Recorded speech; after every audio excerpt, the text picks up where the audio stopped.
Good evening, Internet, and welcome back to Bloodstone, a 8-Bit Ponies / 4Dads D&D 5th Edition campaign.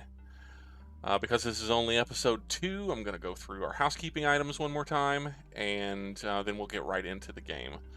Before I do that, hello cast, how's it going?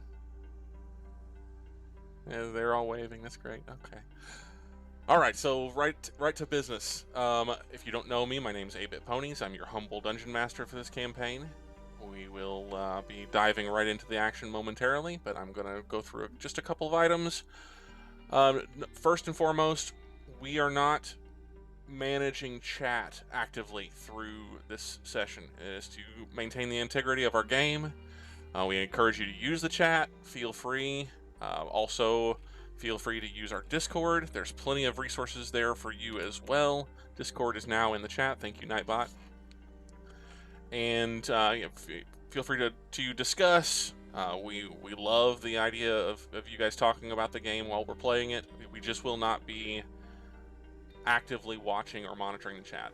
I do see some mods out there, though, so if you have any questions, feel free to reach out for a mod. Mr. Olives is out there. I thought I saw Bennett a little bit ago. Reach out or ask for a mod, and they will point you in the right direction. Once again, this is an adults live play D&D game. It is 100% live and unscripted. It does feature adults using adult language, and sometimes there will be adult situations and adult content. So if you run into anything that is not your particular cup of tea, we will not hold it against you. If you see yourself to the exit, take care of yourself. Number 2, we are relatively new to streaming, so we are bound to run into some technical issues along the way, especially within the last week. In streams, we've had a lot of technical issues. If something does go wrong, stick around. We will be back with you as soon as we possibly can. If something happens that is just irreparable and we have to cancel early, somebody in the chat will let you know. But if we have technical issues, that doesn't necessarily mean that the stream is over. Just stick with us and we'll figure it out.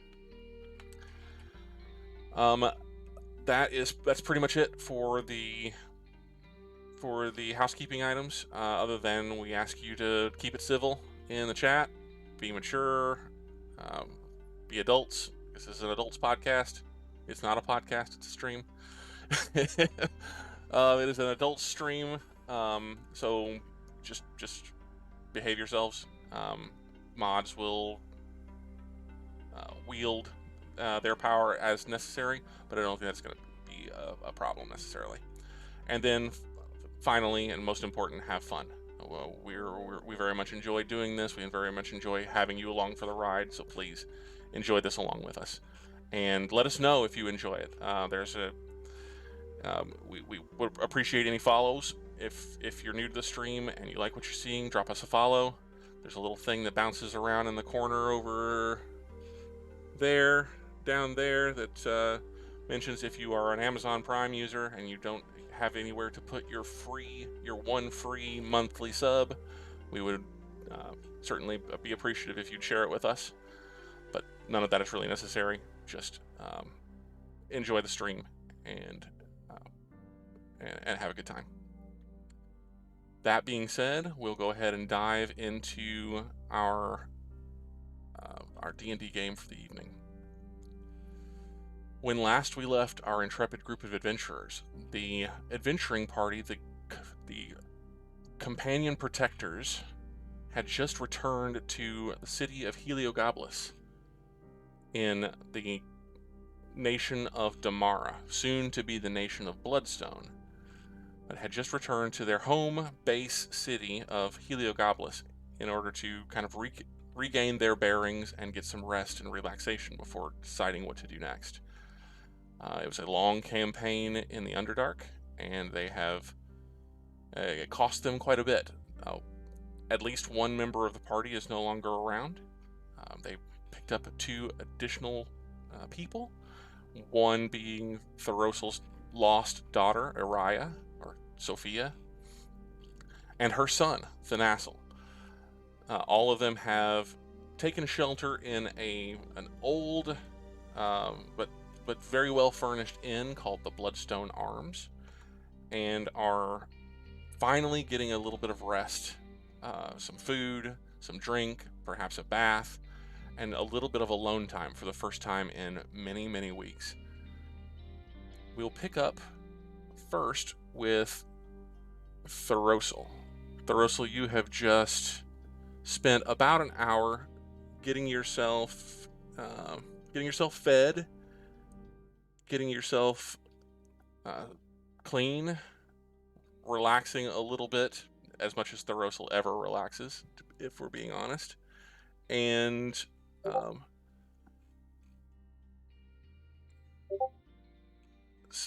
spending spending your time as you see fit in the relative solitude of your room. What is it that Thoros'l is doing as he is enjoying his alone time for a few moments? Oh, he's got a lot to ponder, and after a time, he'll decide that maybe sitting alone and quiet in a room isn't really his thing. So he'll take his swords with him and head out to the common area of the inn and look for just uh, a dark corner to brood and drink. I mean, it's been a while since he's had a cold beer, so um, he's not in a place to go to sleep at this moment. He's going to stay up for a while and just kind of brood and ponder.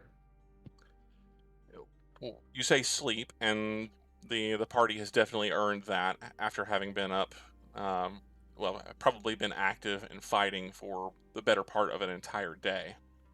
But it is morning, and the Bloodstone Arms is just beginning to bustle. So as you get out of the confines of your room and work your way down into the first floor where the main common area is, you'll see that it's, for the most part, it's just opening up.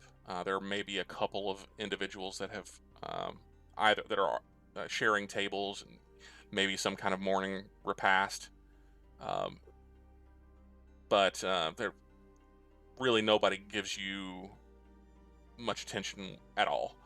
The barman, who is the same individual that you encountered whenever you came in about 2 hours ago, maybe, notices you and immediately hops to attention whenever he sees you, because he equates you with your companion, the Baron. Yes, sir. Is there something I can provide to you? Is your room to your liking? He'll nod. Cold beer, whatever's for breakfast, I guess. Of course. Was were no beverages brought to your room? I think I'd like to stay out here for a while. But of course, sir. He does kind of glance down. You are carrying your weapons, correct? Yes. He glances down at the swords that are belted at either side. He hesitates for just a moment, but he seems to be almost about to say something to you, but then perhaps thinks better of it and turns away to fill your order. Um, as you are receiving your frothy mug of cold beer, um, a pair of uniformed guards walk into the inn, and they pull up directly next to you and are waiting for the barman to give them his attention. Anything in particular? Do you rise at the obvious bait? Yeah. Uh, no, I mean I'm pointedly ignoring them because, quite frankly, I don't care. So Understandable. They take obvious notice of you, the weapons that you're carrying. Are you wearing your armor or anything of that nature at this time, or have you taken all that off? Armor's off in the room. He's not needing that in town, hopefully. Okay. I give you a look. But, he's not going to go anywhere without his swords after being in the Underdark for weeks. Go ahead and make me a perception or an insight check, if you will. Okay. We'll go insight. Sounds more fun. 25. 25. Okay. So you notice that, well, you notice that they noticed you. You notice that they are keeping a very close eye on you, but trying to appear like they're not. They're doing a very bad job of it, because to your eyes, it's pretty obvious. One has his back to you.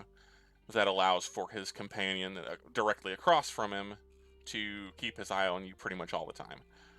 They're wearing like their full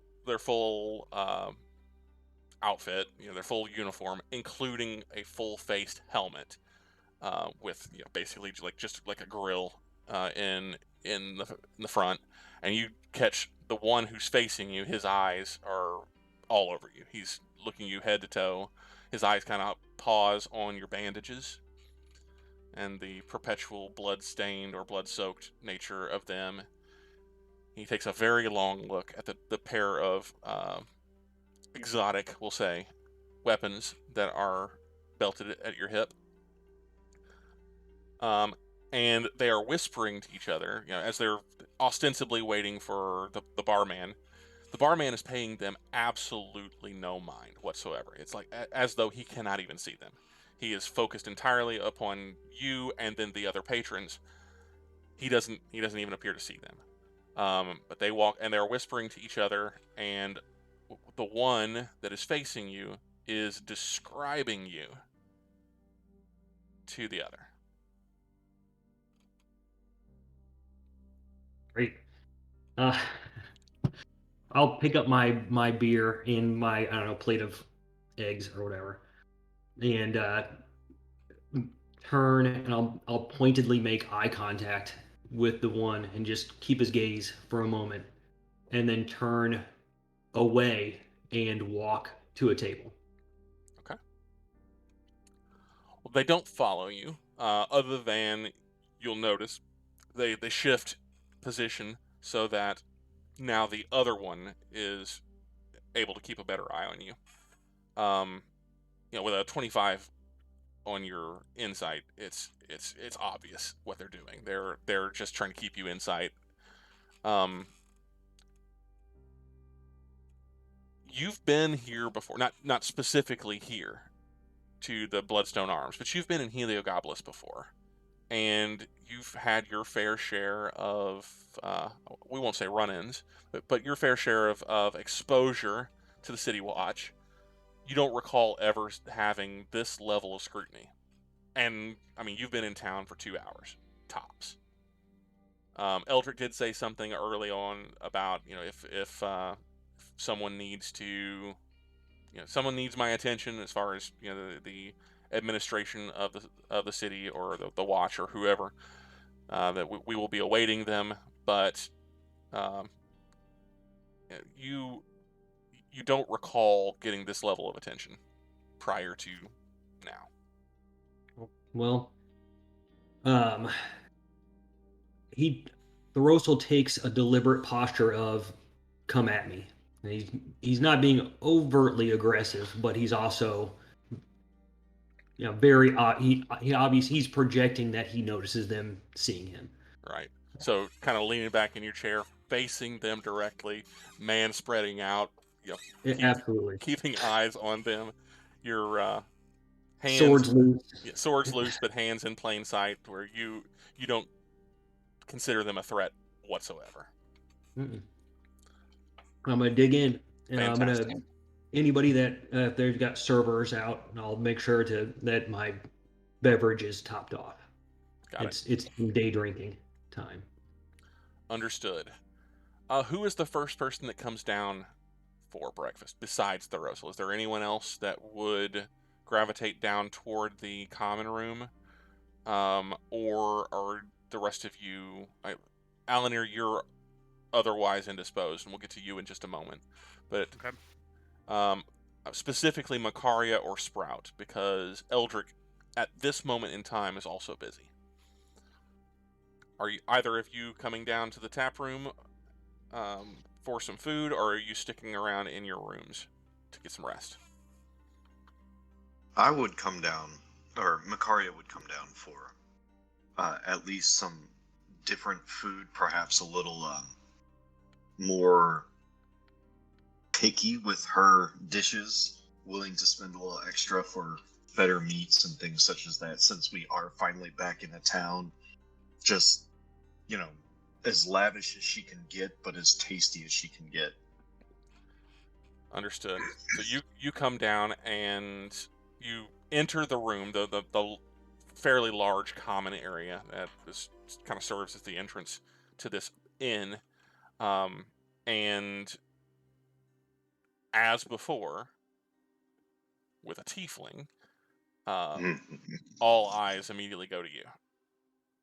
You're used to drawing attention, drawing stares whenever you walk into a room, but you recognize Thoros'l at a table nearby, and you recognize that there are a pair of uniformed guards that are keeping a close eye on him, and he is doing the same back with them. Okay. She'll make note of that, and as she kind of waits to see if not her order, but at least what part of her request would be able to get, would be able to be fulfilled, and she's going to cast message. So a cantrip just points behind her shoulder, doesn't even need her wand, but just points behind her shoulder and whispers to Thoros'l, "Do you need me to call anyone to help you?" You can reply. No, I'm good. Then I'm going to take my food as soon as it shows up, and just casually, with a flourish and all sorts of chin in the air, not caring, back up to my room with my food. Okay. So yeah, whatever it is that you are requesting, as long as it's not too ridiculously exotic, it's made available to you pretty quickly. This is Heliogabalus, after all, the Golden City, and almost anything is available here. So, and this being one of the premier establishments, one of the oldest and most reputable inns within the city, especially within this particular district of the city, your requests are brought to you with compliments, and you turn around and walk back out of the common room. Alanere, while all this is going on back at the inn, you are soaring through the sky. If I recall correctly, you have correct. Turned yourself into a bird, and you are winging your way not far. You are so the Bloodstone arms are in the Coinholm district, at the foot of Palace Hill. They're on the not quite up in the elevated areas that would lead to the rise, but right in the shadow. I guess it's early morning, so it's not exactly in the shadow of Palace Hill, but in this general vicinity, in the Coinholm district. So it's not a long trek. So you take off from your upper story room as a small bird, and you are winging your way toward Palace Hill. So the palace itself is actually split up into two, well, it's a cluster of buildings, but there are two major edifices on the very top of Palace Hill, and Palace Hill's probably in the vicinity of like 400 or 500 feet up. And this is a tall, rocky promontory that towers over the rest of the city. The rise area is all elevated, and Palace Hill is elevated even over that. But the plateau area, or the kind of rocky outcropping area that the palace itself is built into and onto is considerably up higher than that. There are the two major buildings, and you've been to both before, but there's the High Palace, which is the highest point in the city. It's the ceremonial residence of whatever lord is in place in Heliogabalus. For a long time, prior to just a few years ago, the previous Baron of Morov, Demian Ree, made his residence here. But the High Palace is the area where the king and his retinue, the queen, their servants, and if they had family members, but the people closest to them will make the High Palace as their residence. It's the large, lavish, extravagant palace. The Low Palace is a little further removed, even from the, or a little further down the hill, and it's basically the seat of government. It's where the king or the baron in previous instances would have their audiences. That's where most of the business in town gets done, as far as from the administration of the rulers. And those are the two things that the two buildings that you would know that a personage such as Queen Christine could potentially be found in. What is your where are you headed first, or where are you going to head, I guess? I think first I would actually. I don't want to basically, I don't want to look for if she's in near the seat of government. So I'm probably going to the higher levels to basically still more look to see if I could find her more secluded. There's a particular balcony that whenever she is in residence in town. And keep in mind, this isn't the capital yet, and the king and queen have not officially made the palace at Heliogabalus their home. But the times that you have met the queen in the city, there's a particular set of rooms on the south end of the castle that she calls her own, and you've met on the balcony to her rooms on at least one previous occasion. So it's not. So that's probably where I would start my search. Okay. You fly up to the balcony itself, and you find that in Heliogabalus, or in the palace in Heliogabalus, there's one set of, I guess, windows or doors, one entry point into the palace that is almost never closed, and that's the queen's room. She's got a breathtaking view of the city and the lake and the river and the areas around Heliogabalus from her balcony, and she pretty much always leaves the doorway to her set of rooms out onto this balcony open. Just being a druid herself, she always wants to be in contact with the outside world. The hustle and bustle of the city can get a little bit much for her at times, and so she always leaves it open to open air. It's no different this time.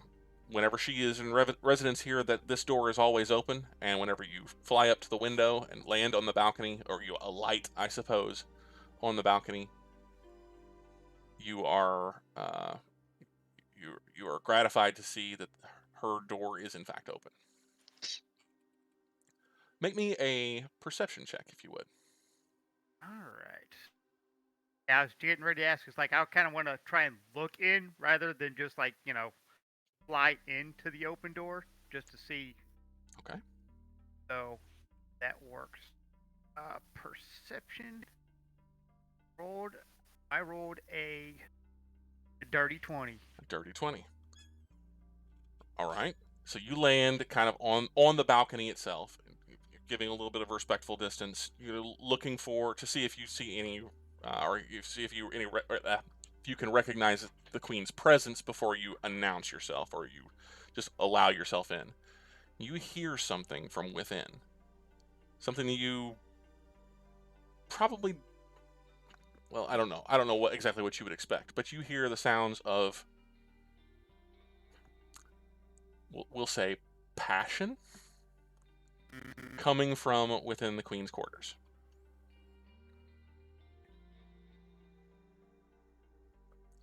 What is your reaction?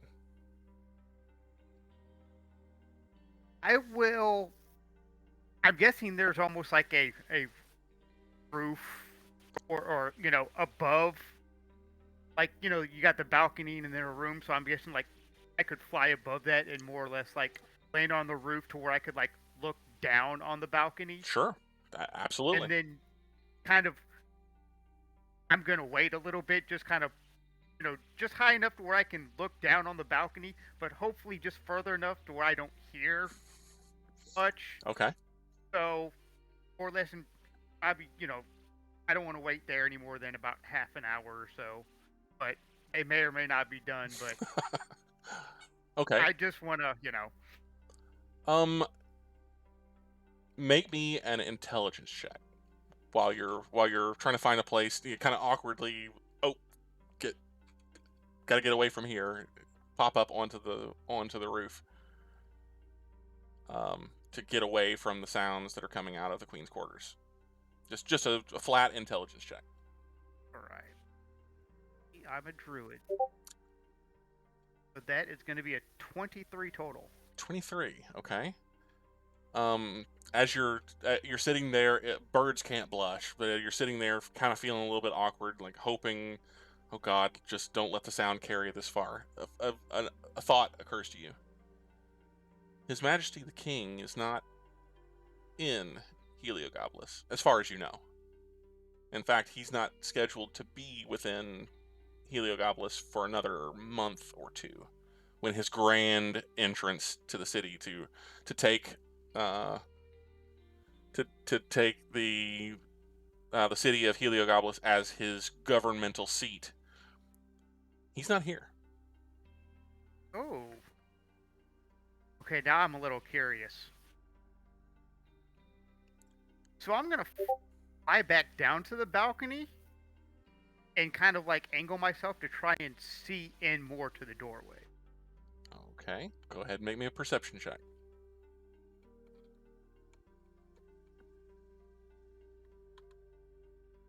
Alright, perception. That is going to be a 22 total. High perception. Okay, high perception check, especially with a 22. You can't help but as you're trying to peer kind of in through the balcony, you see the Queen. She is there. It is definitely her. She is with an individual I don't believe that you know. Not a man who is not familiar to you. He is a somewhat tan-skinned, muscular, blonde-haired, and with a 22, half-elf. Absolutely not the king. Okay.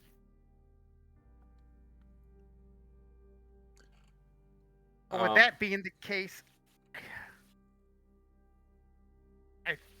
I think I might fly back up on the roof to back to my original plan. Okay. Just kind of wait, keep an eye out on the balcony. All right. Then you will have some time to wait. So you'll go back to the balcony, take up position there, try not to intrude any more than is absolutely necessary, and wait it out, I guess. Yes. What if you're not listening? Then what is your indication that it's the coast is clear? I guess. I guess. I mean, for now, I'll probably just kind of get lost in my thoughts about processing just the crapshoot we've had in the Underdark. And every now and again, I'll just basically kind of focused on back to see if I can hear anything, and if I can, then I'll go back to my thoughts. So just every so often, just kind of almost do like a stop and listen. Okay. Then you'll be there for some time, so we will go back to the Bloodstone Arms and to Sprout. Sprout, we'll say we're probably about a half hour removed from your little reminiscence of home. You had an opportunity to kind of compose yourself. You kind of get back up to your feet. I don't know, get dressed if you weren't before, because I recall that you were. It kind of struck you that you wanted to look in on home immediately after your bath. So you're you've taken a little bit of time. You maybe had a little bit of food, maybe something to drink. What is Sprout's plan while he's waiting, or while he's resting, or are you just going to try to get some sleep? I may saunter down to the bar with the understanding that I actually have clothes. Yes. Okay. I'll saunter down to the bar, and I will probably inquire as to whether they have a flagon of mead that I might partake of. Sure. Yeah. So you can go down to the bar. It's probably after Makaria's already been back.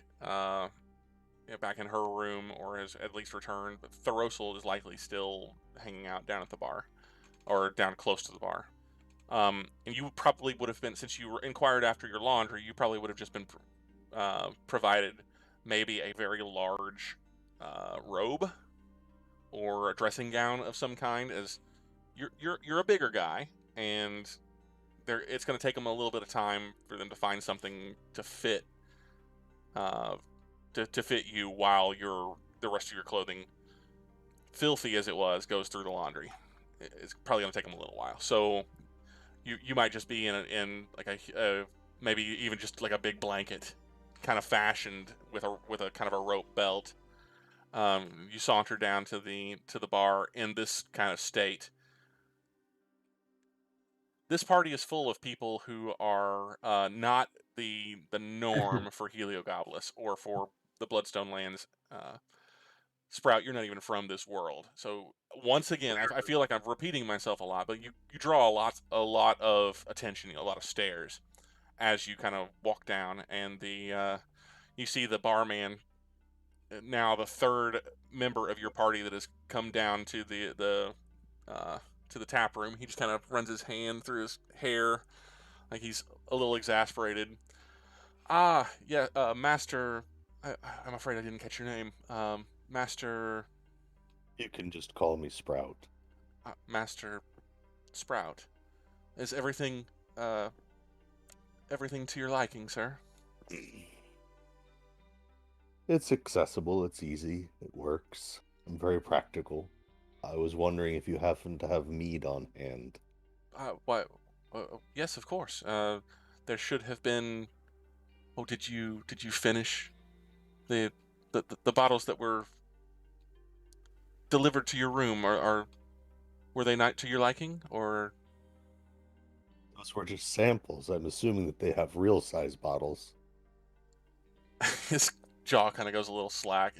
His eyes kind of flick to one side and then the other. Yeah, yes, of course. You require more.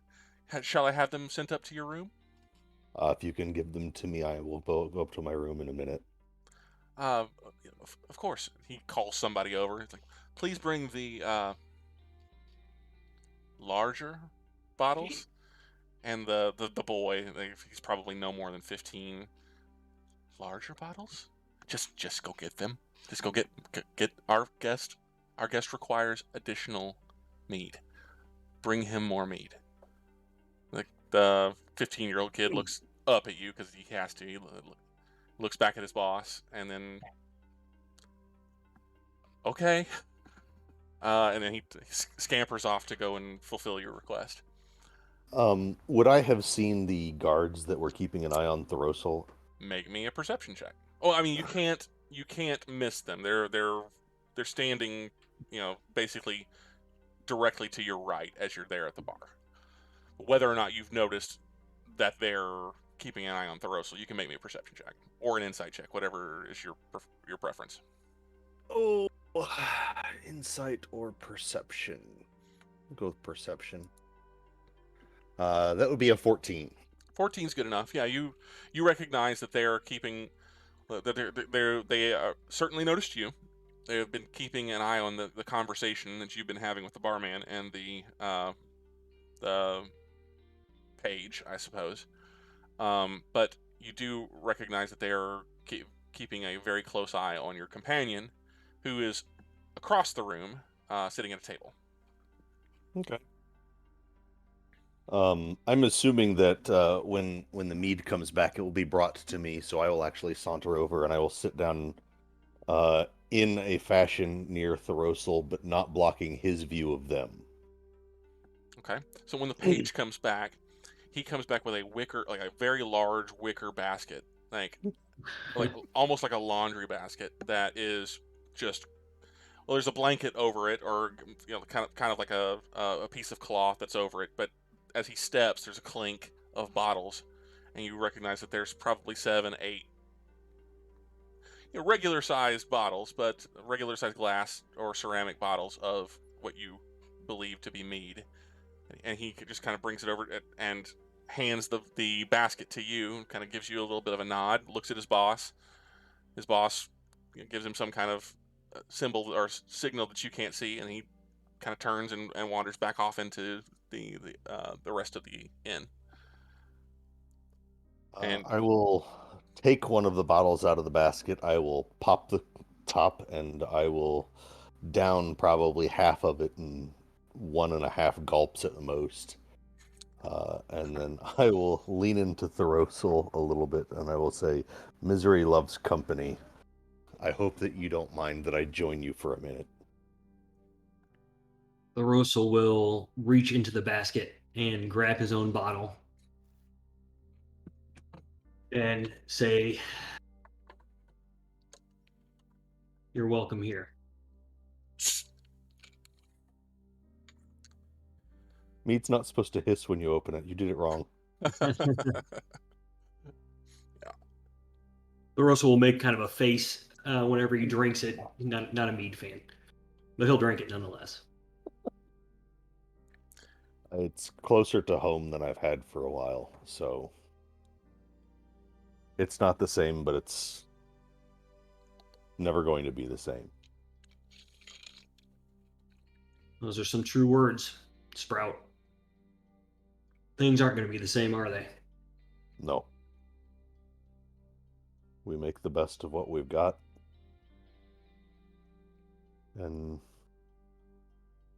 hold the misery in our heart, because it's the only place that has the love as well. Thoros'l will just drink deep. Sprout won't say anything else. He will drink more. Okay. Eldrick, we will say that a few moments have passed, a few minutes, I suppose, have passed since your visitor left. You've been able to kind of collect yourself, kind of been alone with your thoughts for a few moments, able to digest kind of the things that Araya told you. What's your next move? What are you planning to do next? Oh, it's a busy day. Eldrick, the first thing Eldrick's going to do is head to Alanere's room and knock on the door. And because weirder things are happening, I do have to ask whether or not anybody answers that door. You knock, and there's no answer. I'll wait maybe a minute, and when nobody comes by, I'll head over and knock on Makaria's door. Okay. Makaria, there's a knock at your door. Makaria's Makaria's door slowly opens, and a eye flaming orange, flicking with fire, just pokes out, and then the spell drops, and she just stares at you. Yes. It has occurred to me that you have been out of the city for a long time, being that you were, I believe Alanere found you at a library or some such. Yeah, and Candlekeep, I believe, is where I was. One moment, Oh. as you're saying those words, you hear a loud crash from somewhere nearby. Eldrick, Makaria, you hear it very loud. It is in one of the adjoining rooms, and you hear a cry go out. Female voice, not unfamiliar to you. It's just a loud crash. Sounds like maybe glass shattering, and then a cry of you don't know if it's pain or alarm or something else. Thoros'l, Sprout, you hear this as well. You hear the loud crash. The voice is a little bit more muffled, but it comes from somewhere overhead in the vicinity of where you know to be your rooms, the wing of rooms that you have. What do you do? Oh, I mean, Eldrick's gonna go to the sound and open that door. Yep. Same. I'll We haven't look at Sprout and spring into action. Sorry, didn't mean to step on you. had an actual long rest yet, have we? Correct. Nope. You guys have So been I'm just full. you've been in Helio for about 2 hours at this point in time. Yeah, so I'm just full. Makaria will not quickly at all, but just step into the hallway and poke her head out. Okay. Sprout, having the wherewithal to never get between Thoros'l and anything, will follow suit, making sure to grab the wicker basket. Okay. All right. So Eldrick gets to the door first, and as you probably have guessed, it is in fact Araya's door. You get to the door and you go to open it, and you find it locked. That's not. I misspoke. We've been in trouble in hotels before. I'm going through the door is what I meant to say. All right. The last time I was in a hotel and there was a disturbance next door, a friggin' portal with goddamn demons was spewing out of it. So, like, he doesn't even pause on the door. He just grabs the handle, turns, and then slams it. Okay. Standard so operating procedure. You Yeah. shoulder check Yeah. the door. Go ahead and make me just a straight up strength check. This is actually you hit this door, and you don't know if it is the combination of you being exhausted or the fact that this is a pretty heavy, probably oak constructed door. 15. That doesn't really seem to matter much though, as it gives on your first strike. It doesn't shatter inward, but it gives, and you can tell that you've done some damage to the lock mechanism. As you're about to rear back and hit it again, Thoros'l, like out of nowhere, comes hurtling up toward you. Thoros'l and Sprout, you hear the subsequent thump as something hits the door, and as you likely feared, Thoros'l, it is Eldrick trying to smash his way into your daughter's room. I'll look at him and nod and let him beat the door down. All right, Eldrick, hit it again. All right. Sword's ready. I assume I don't hear any change in the noise inside.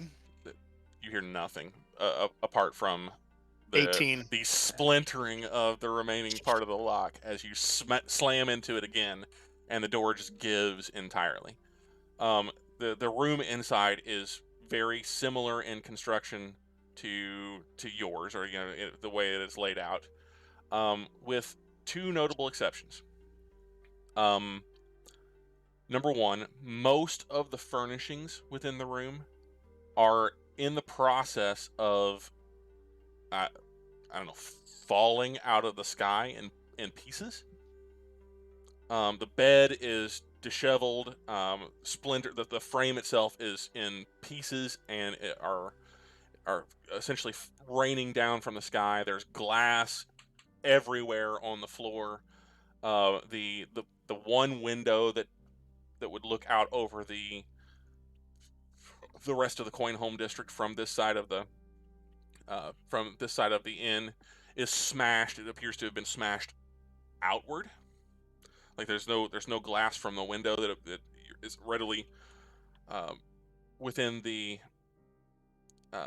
in the floor, but there are things like glass decanters and bottles, and food is spread around everywhere.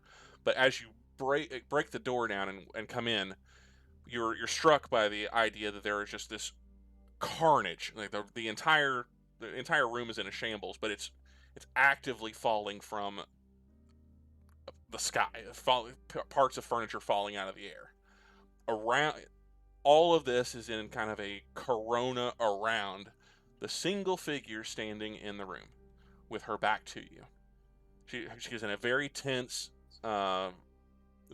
posture with her back to you. One hand is lifted like kind of in front of her. It seems like intense, like she's in like intense concentration or in some kind of intense emotion. There's a very dark, arcane energy that surrounds her hand, but her head is kind of down. Her hair kind of falling in front of her face. Not that you can see that because you're standing behind her. Her shoulders are tense. She appears to be breathing very hard. But Araya seems to be unharmed, but is standing in the midst of all this destruction, and doesn't make any motion that she heard you when you entered. Thoros'l's going in. I don't know what you're going to do, Eldrick, but after Eldrick, you knock that door down, he's through.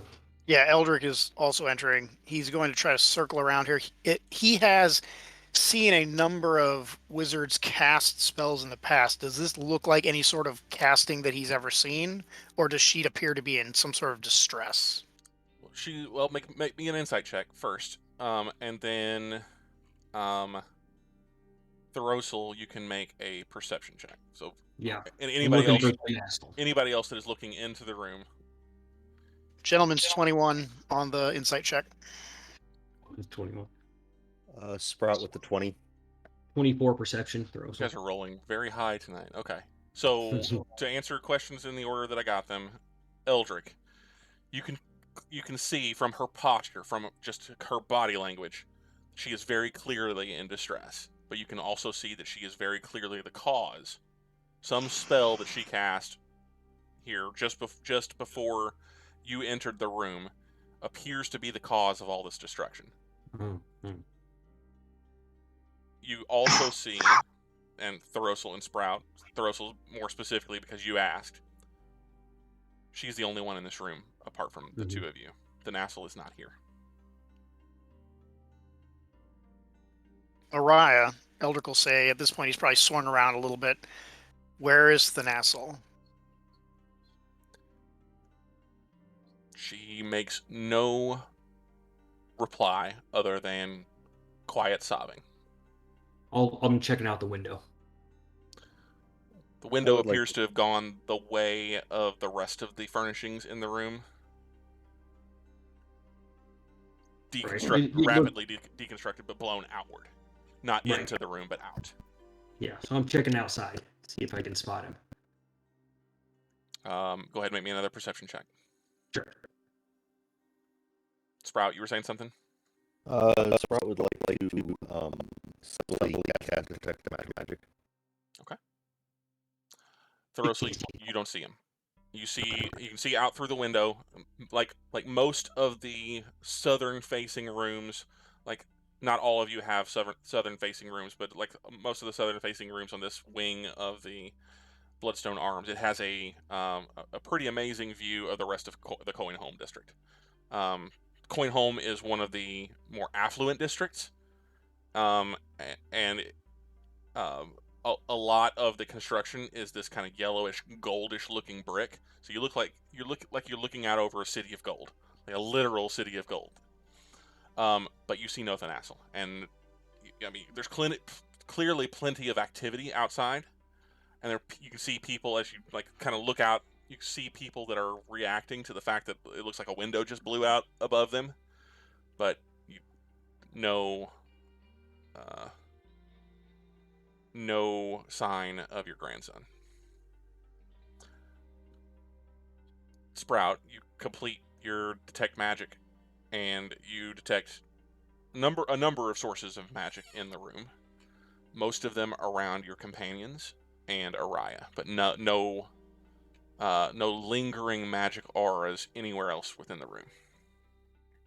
Would I know any more information about the specific type of magic or what the purpose of the magic would be? Well, they're most of it is concentrated around items that your party are carrying Wields. or are wielding. There's a good deal of magic around the 2 swords that are at probably in Thoros'l's hands at this point in time. That the other various pieces that you have seen your party use before, like Thoros'l's probably got I think he's got a magic ring.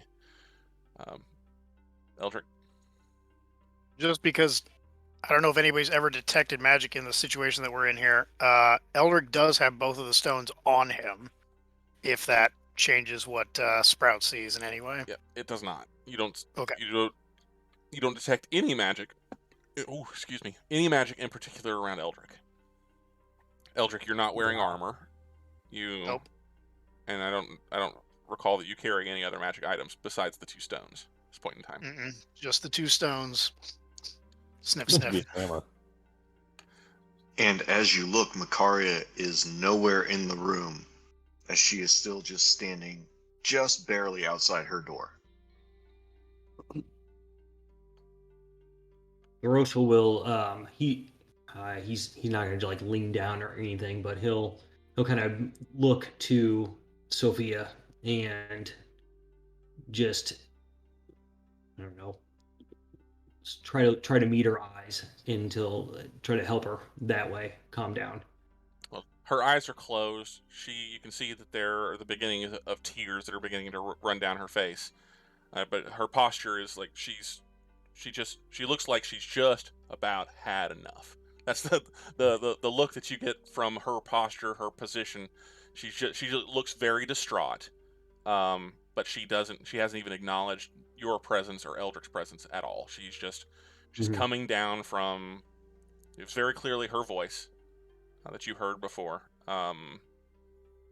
Very clear that she was the cause of all of this. But anything else, it's just she's just, her head is kind of hanging down, her hair hanging in front of her face, and she's just sobbing.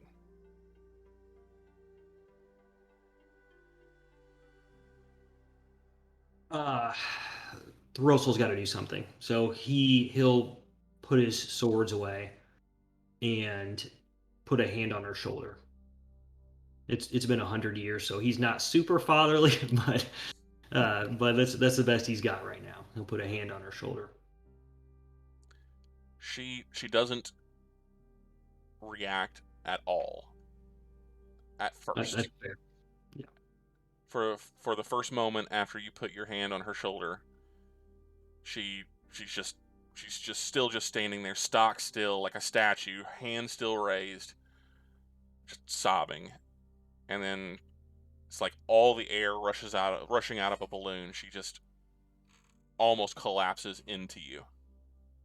And one hand goes around your waist, the other hand comes up behind you, like behind your shoulders, and she buries her face in your chest and just sobs. In what is probably the most awkward thing Eldrick has ever seen Thoros'l do, he will hug her back as best he can. Probably the first time he's hugged somebody in the same number of years, so super awkward. Eldrick takes a moment as he initially thinks that Thoros'l's getting ready to grapple her, as that's the only comparable action he has ever seen this elf do with his arms. He looks. There's almost a panic in his eye as he looks at Eldrick, like, what the hell's going on in his glance.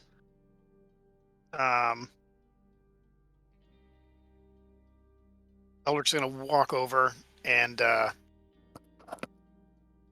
Eldrick's in the calming business, unlike certain elves. Araya, we can't help if we don't know what happened. What happened to thanas'l? through her tears, through her sobbing, and in a quiet, almost helpless sounding voice, he left. He's gone.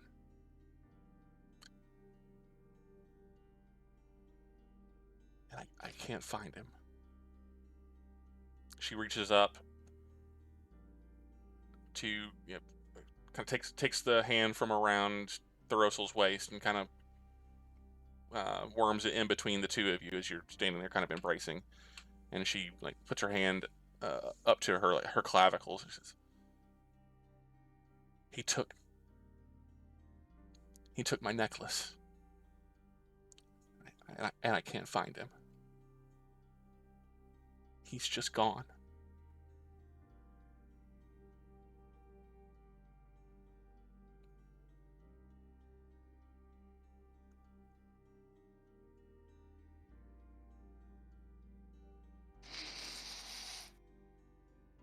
I know. Why would he take your necklace?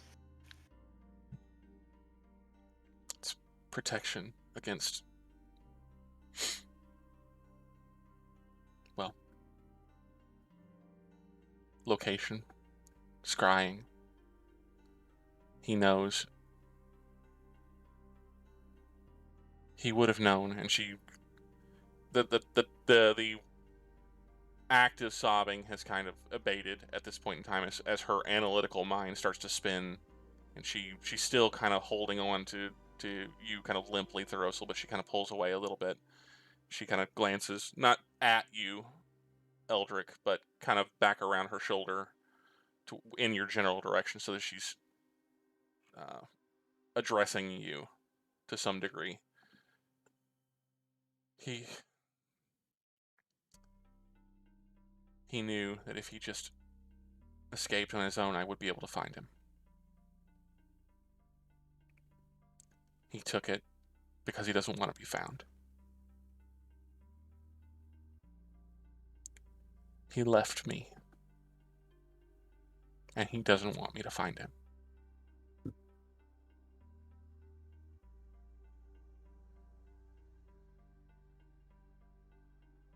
Quick aside question. There were 2 guards that were watching Thoros'l. Would they have followed up into the rooms? They are standing behind you, along with the barman, and none of them are looking particularly pleased. But they are also wise enough, seeing Eldrick in the room, not to barge in and make a scene at the moment. But you do see Makaria and Sprout. Sprout, you kind of look over your shoulder at the thought of that, and yep, they're exactly where you would have expected them to be. They're standing right behind you, essentially waiting for this moment to pass so that they can find out what the hell's going on. Eldrick is going to walk towards the door. He's going to stop a little bit past Thoros'l and Araya. Likely, thanas'l got his wits back about him and realized that Kieransley could come to you through him. He's probably trying to protect you. And then Eldrick's going to head out the door, specifically headed towards the guards and the inn guy. Very, very visibly reaching for his coin purse. So we'll say, I know how this works. Eldrick begins to try to smooth things over a bit with the proprietor of the establishment, or at least the operator of the establishment, while Thoros'l kind of awkwardly stands there holding this woman that was his daughter.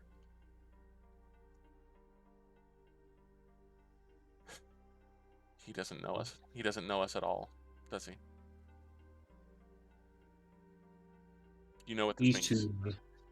He's too young to understand. You know what this means. If he's able, it's only a matter of time.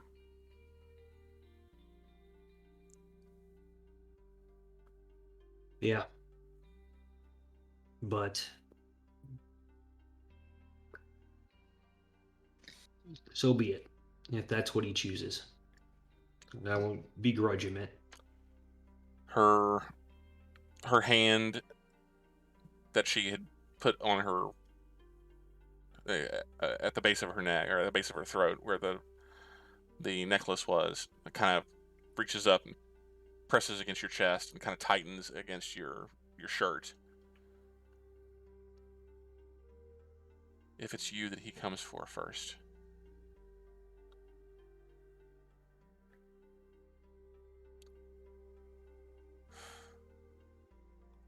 He's my son, Father. He's your grandson.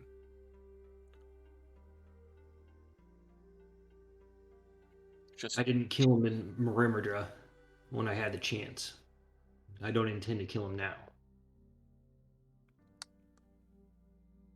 That's not the wiser course of action. But thank you. If he comes for you, and if he's not successful, call to me. I'll come for him. If he comes for you, run. You can find me, or Eldrick at least, and draw him to us.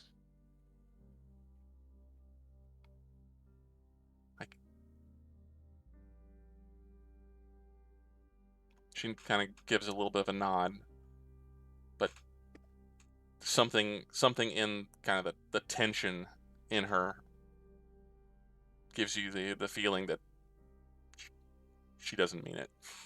Yeah, no, fully well. Yeah, Thoros'l understands. It's almost as if she remembers herself for a moment, and she pulls away. But there's just the slightest bit of hesitation as she releases you and kind of stands back, not fully at arm's length, but just it takes maybe like a half step backwards, looks up at you.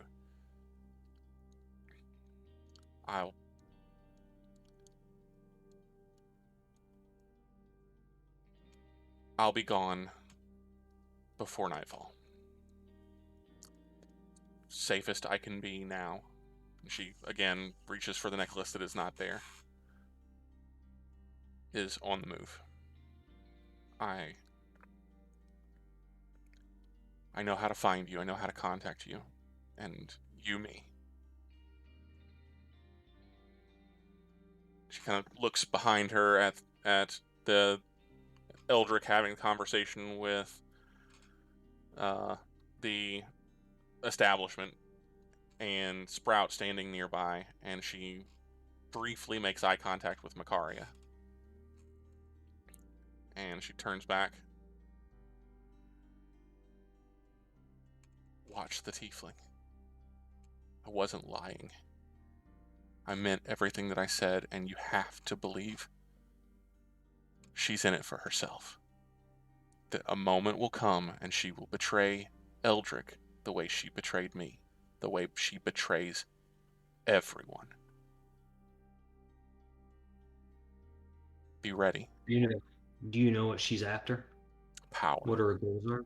Just power. And I know a lot of people just after power. You've never known someone like her. She frightens me, Father. She frightens me. She should frighten you.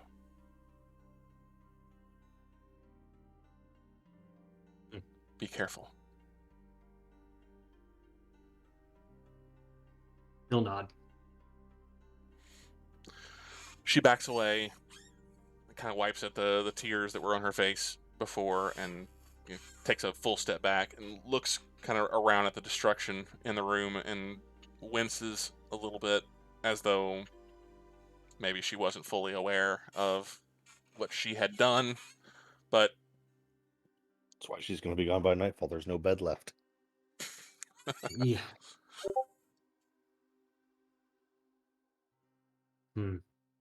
Sprout's going to walk away and go back to his room with his mead.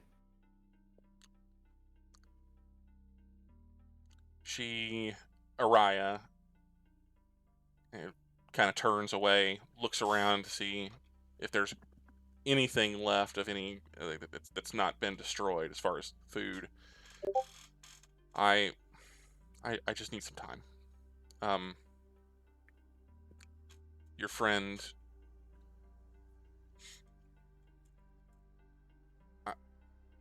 I think I should get some air. She kind of looks up, and makes eye contact with you one more time, and then strides past out the door, unless you follow. Yeah, if she won't stop him, Thoros'l will go with her.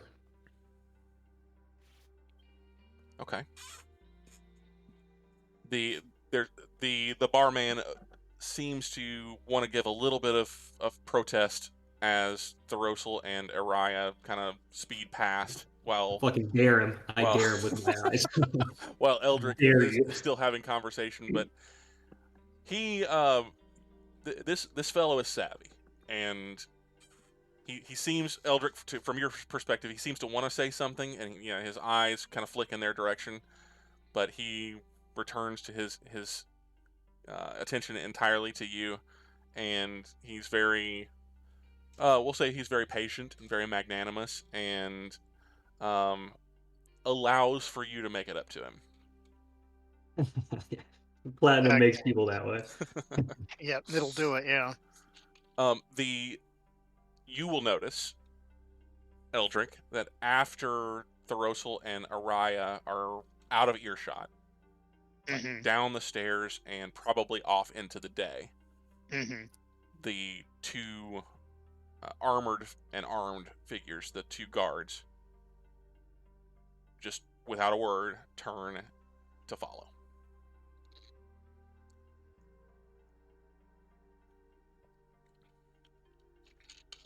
Alanere. After what seems like forever, or perhaps maybe not that long at all from your perspective, as you're kind of lost in your thoughts, thinking about all the things that have happened to you since that fateful evening in which you woke up from a very traumatic incident to see the face of the Queen of Damara staring down at you, asking you for help. You're now perched above what is seemingly her bedchambers. And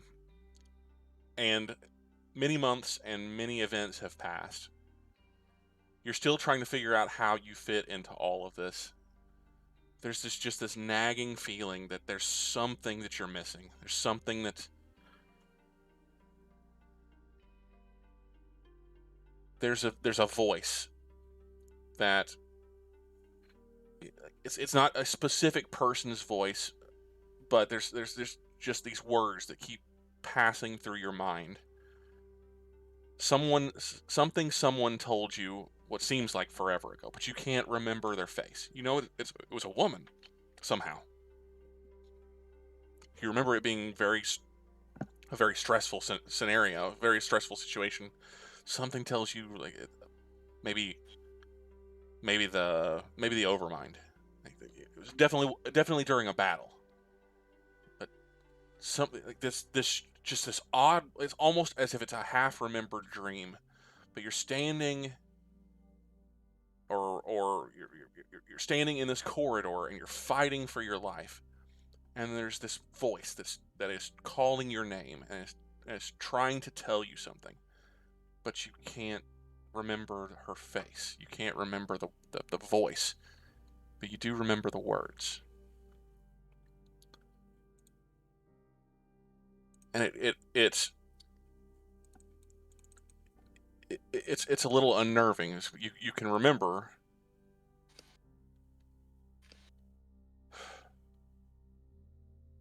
her telling you to seek out the Great Library.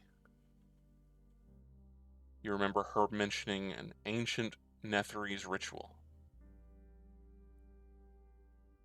Channeling, transferring divine energies.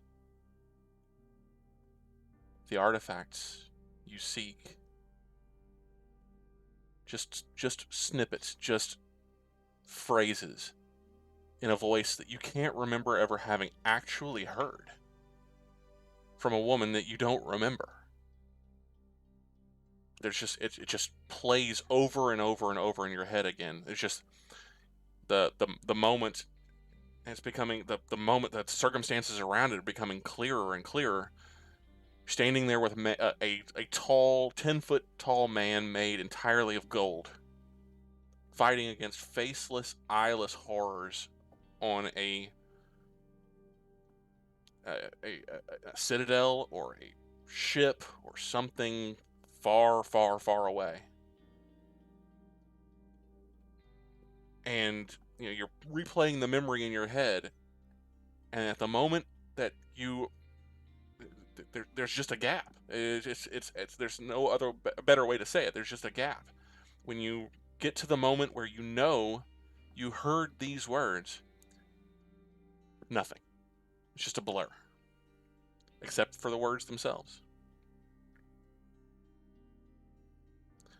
Your kind of reverie is interrupted as you see two figures in various in almost total state of undress step out onto the balcony below you.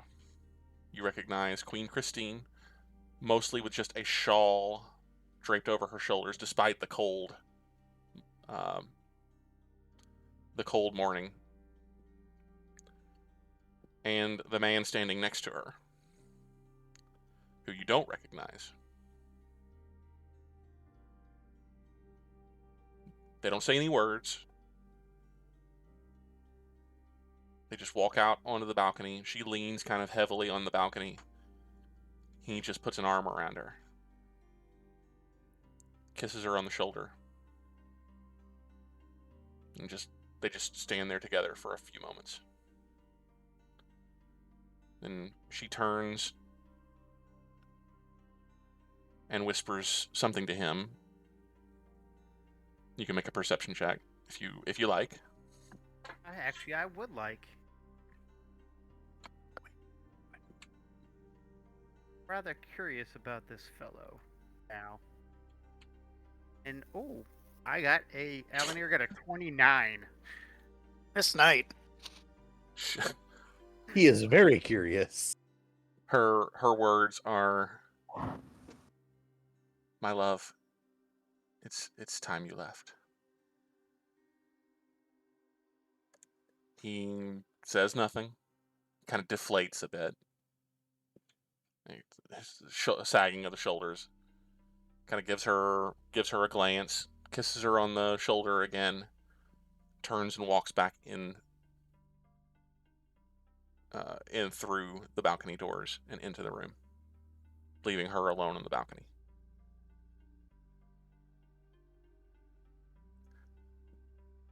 "I could have your head for this," she says.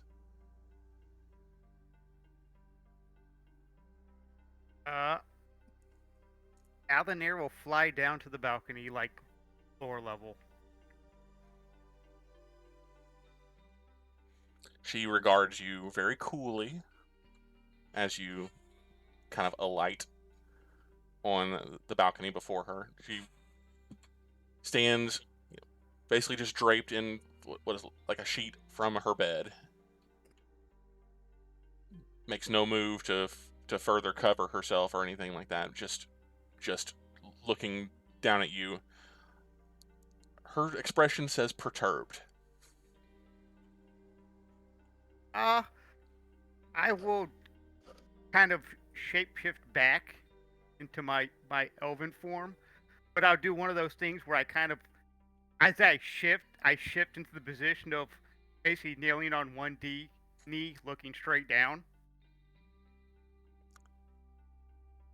"But it is good to see you," she says. Alanere will say, "My apologies, my queen. I did not mean to intrude upon you." Of course you did, or you wouldn't have sat on my rooftop for... She kind of looks up at the sky and sighs. Entirely too long. Well, perhaps information I carry is that important. It had... She kind of gives a little bit of a chuckle. It had better be. So, Eldrick and company, we just returned just mere hours ago. She kind of puts a hand on your shoulder. Says, let's... She kind of nods toward the door. Join me inside. He'll nod. And he'll stand up, but of course he's going to take every effort to, avert a gaze directly at her. She's... try to be somewhat respectful. She walks in, like, after she says, let's go inside. She turns and walks, strides confidently through the door. And waits for you to come inside. You're averting your gaze, trying to keep from looking directly at her. She shuts the door behind you, shutting the door to the balcony, and then she kind of gives you another look, kind of narrows her eyes a little bit, shakes her head, and walks behind a dressing screen. Well, out with it. What have you? What have you to tell me? Well, Eldrick and, the rest of the group, we've returned just merely hours ago. We were successful in retrieving the stone. It unfortunately had gone to the Underdark.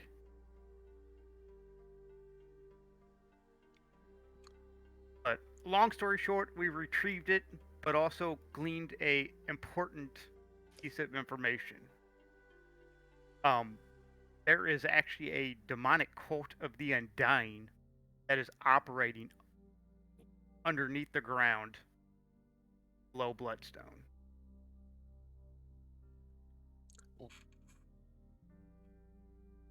What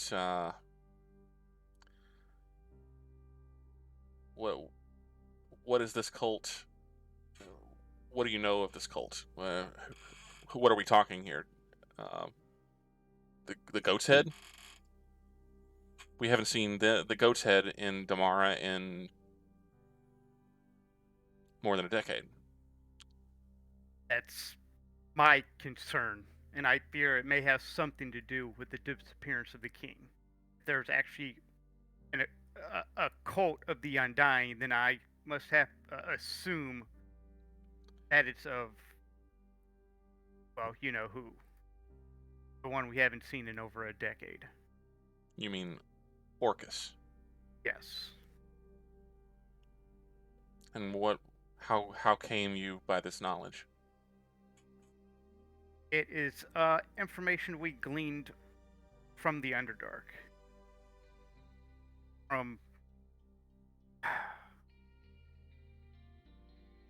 Let's just say, long story short, a long dead elven spirit that had been rejoined with a body somehow. She peeks out at that. What? Let's just say there was involvement of the Draugg goddess of the dead.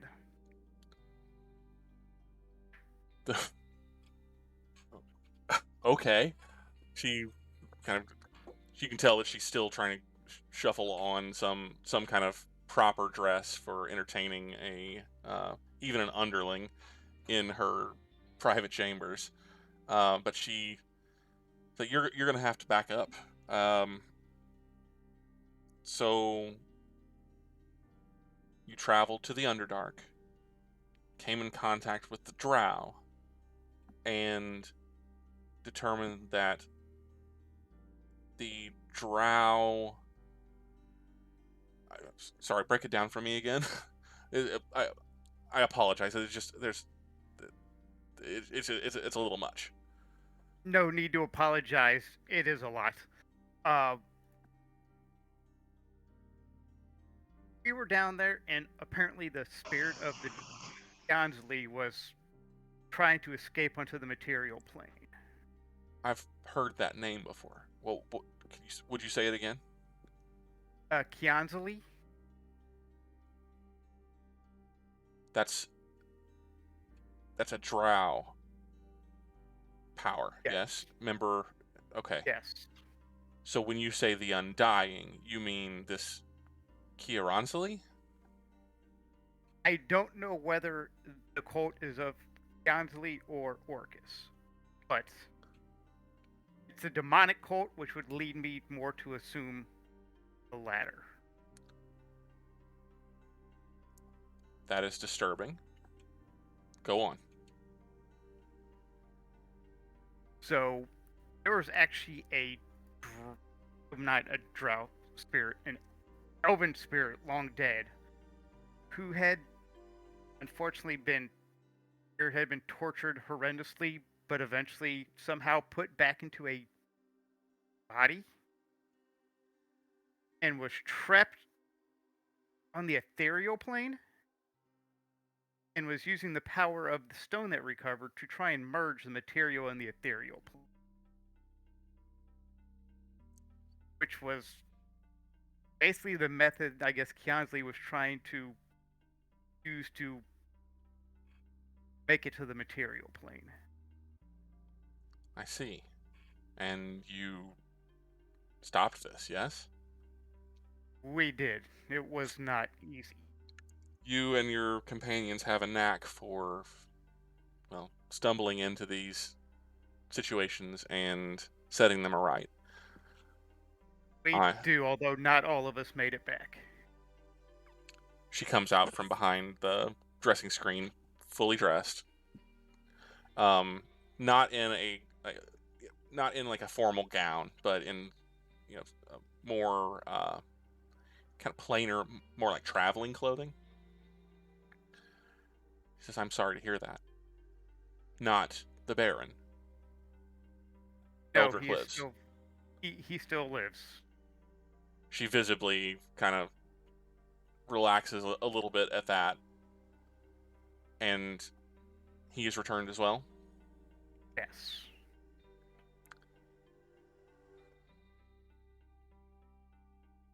Okay. What is your... What do you suggest? You are the expert. You are the experts, I suppose. I assume that you have returned for a reason? Well, to recover mostly.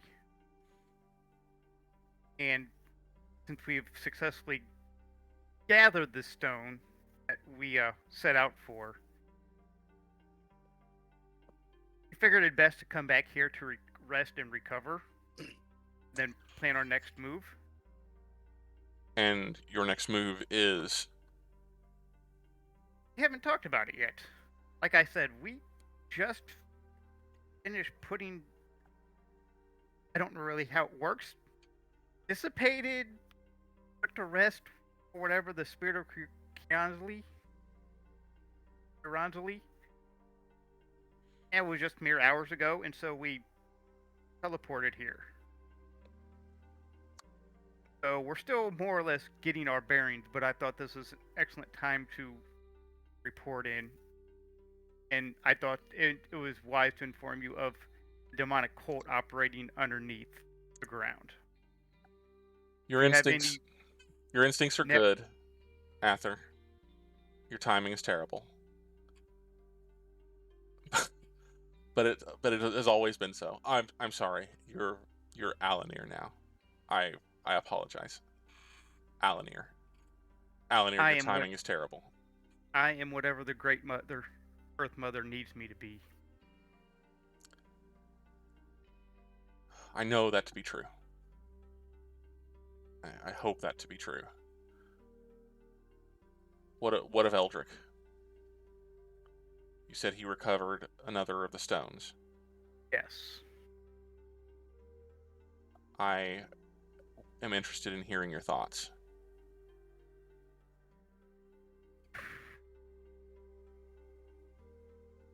Well, all these stones seem to have much divine power. And whenever he uses it, he seems to be encompassed by this green flame. And I can't help but wonder if these stones are some sort of fragments of some sort of god power. Her eyes kind of go a little wide at that, like her expression says, "Really? Like, really?" Yes. And, well, let's just say we have a member of our group that I sought out, the Great Library, who has some ancient Netherese ritual of power transference. And Though it was used to stop the merging of the ethereal and material planes, it gives me pause because I believe it could also be used to transfer the power of these stones. that is frightening. But to what end? And is this a person that you trust? You say that this is the tiefling that you recovered on your trip to the coast? Yes. You understand that this gives me a great deal of anxiety. It gives me that as well. This is between the story that you told me the last time we spoke about the creatures in the astral sea, or the ethereal. Once again, the ethereal. This is a lot to take in.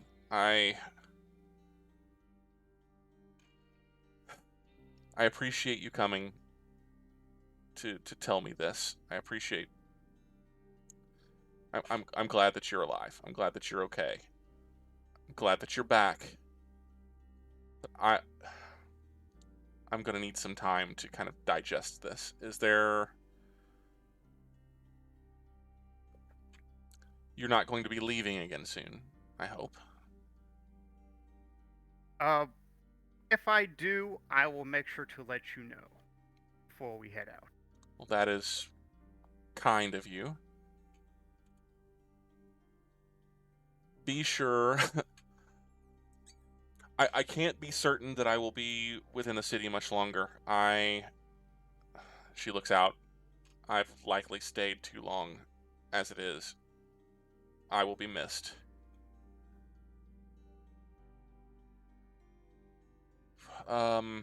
She thinks. She's kind of pacing through the room.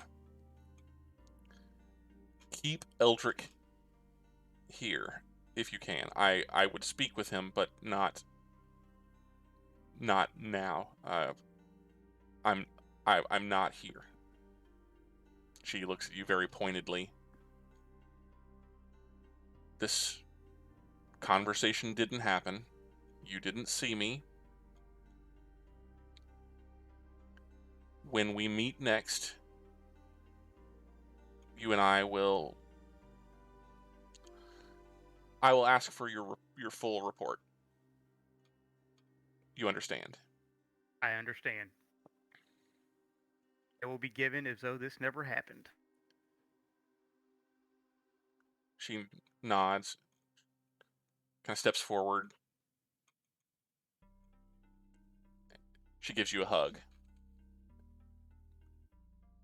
Kind of holds you back to arm's length a bit. Looks you in the eye. She's taller than you are, like considerably taller than you are. She's like 5'10". You know, says, "Be safe out there. whatever it is that you are, whatever that this portends, whatever this, just so much. It's, well, things aren't great here. That their darkness is encircling the kingdom, and well, it's worse than we believed.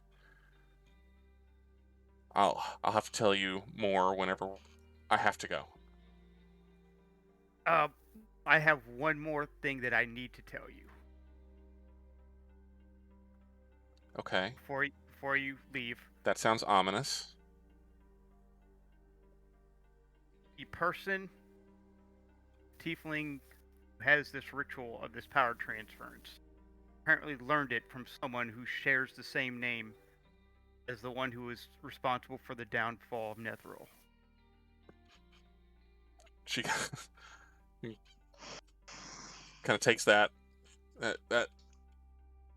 Netheril. You mean the empire, the empire of Netheril from centuries ago? Yes. She kind of looks to the side, like gobsmacked with this, just the outrageous amount of information. Just, oh, okay. Keep yourself alive. Keep Eldrick alive. Stay close to him. Report to me, preferably by magical means next time. At least send word before you drop in. He'll give a slight nod. Yes, of course. She'll smile and open the balcony. Wait. She'll kind of wait 10 minutes. Leave the door open when you go.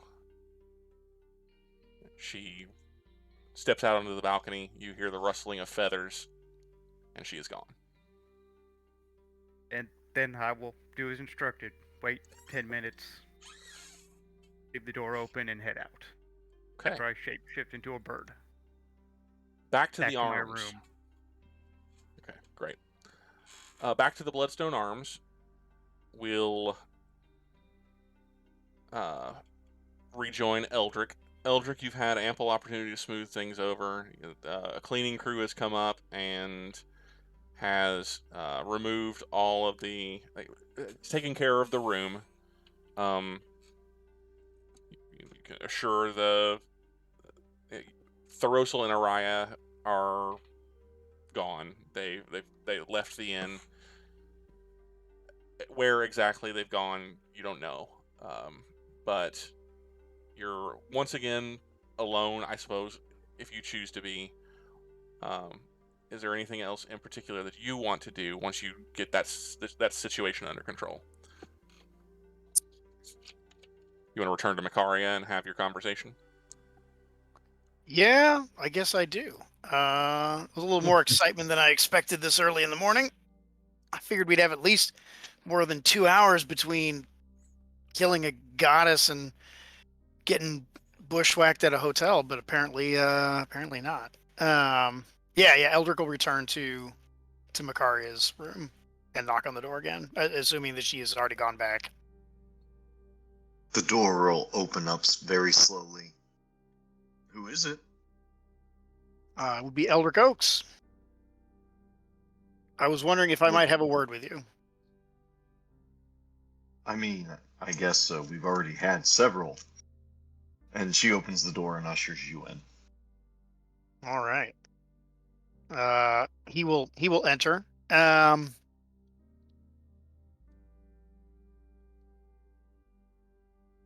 We have spent a good amount of time together in the Underdark, and you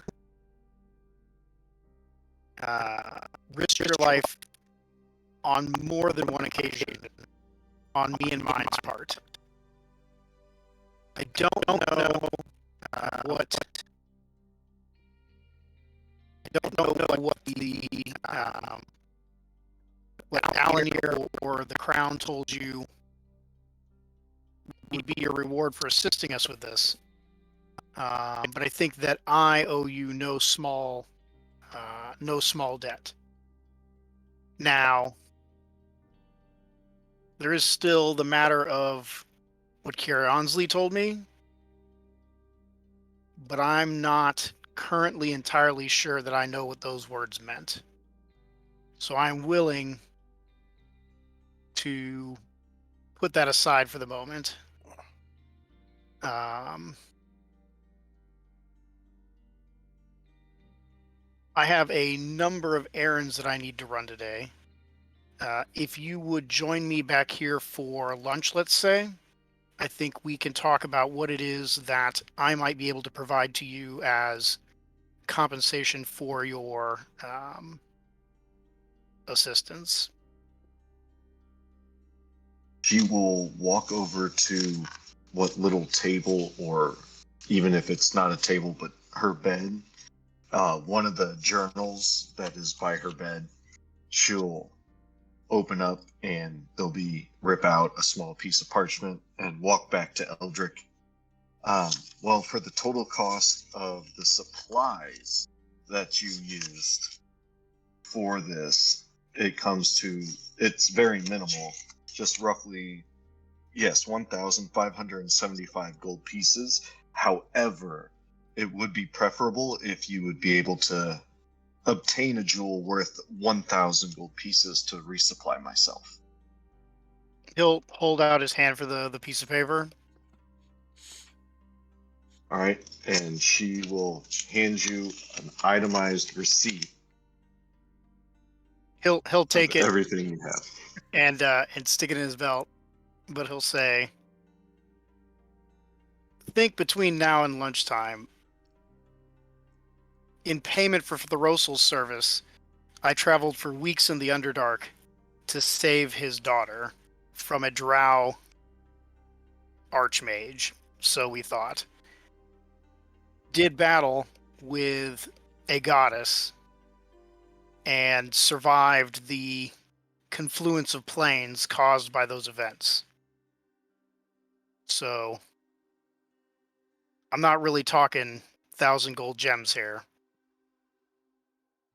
But do think on that, and we can chat again at lunch." I was given an opportunity to help fulfill a purpose, Eldrick. I found more knowledge than I thought I would on this journey, which surprises me. And you might see by her bed that there's 15 journals still stacked up. Oh, yeah. And they're the ones from the Underdark. Some of these are rambling, some of these have valuable insights. So please don't feel the need to, how should we say it? Keep giving people favors, because you never know when they're going to call them in a little different way than you expect. Just something I've learned. Well, that is sage advice. Doubly so knowing that it comes from a wizard. But I would say I learned a long time ago that one finds out what favor they're signing up for before agreeing to it. So you made a number of mentions, and Araya made a number of mentions about a troubled past and whatnot, and I won't dig into your personal affairs, but if there are